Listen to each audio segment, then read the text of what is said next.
देखो तो आपन को दु तीन टा जिस कही दिए। एक तो हूँ जे भुवनेश्वर मध्य भूमिकंप प्रवण अंचल ओडिशार विभिन्न भूमिकंप प्रवण अंचल भितर भुवनेश्वर गोटे।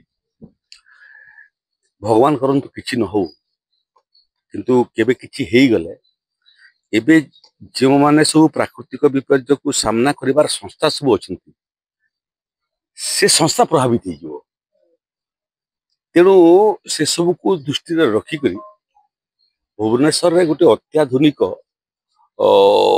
विपर्य प्रशमन कार्यालय खोलिया पे निष्पत्ति होईची जो प्रथम पर्यायर 200 कोटी टंका विभाग मंजूर करिछि एवं स्थान मध्य निरूपण हेलानी भुवनेश्वर सचिवालय आखपाखरे एक निर्दिष्ट जगार सफासफी करवाटा आरंभ कले।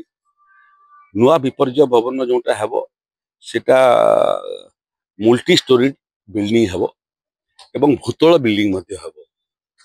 जदि केबे कोनोसी भुवनेश्वर समस्या हुई ताले से समस्या को सामना करिया पई जो भलिया कार्यालय दरकार दफ्तर दरकार कंट्रोल रूम दरकार से भलिया कंट्रोल रूम हेब। एबे देखंतु विपर्य समय जो जो संस्था सब काम करती से कार्यालय सब भिन्न भिन्न जगार अच्छी। विपर्य परिचालना विभागरटा लोकसभा भवन भितर अच्छी।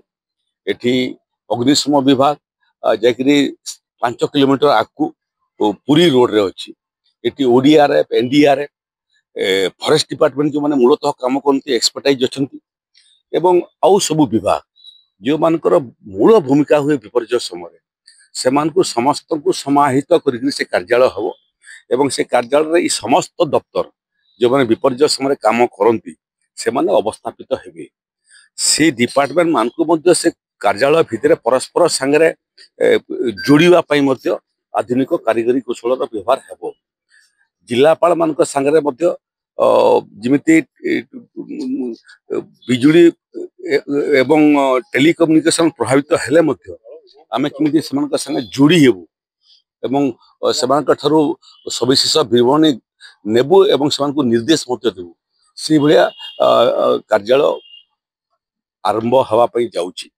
2 वर्ष समय लागिबो से कार्यालय निर्माण समाप्त हवा एवं तार संगे संगे अल्प दिन तले केंद्र गृह मंत्री को मध्य भेटिथिली एवं आम पाखरे जो आधुनिक कारीगरी कौशल अच्छी सेटा तांको अवगत करे।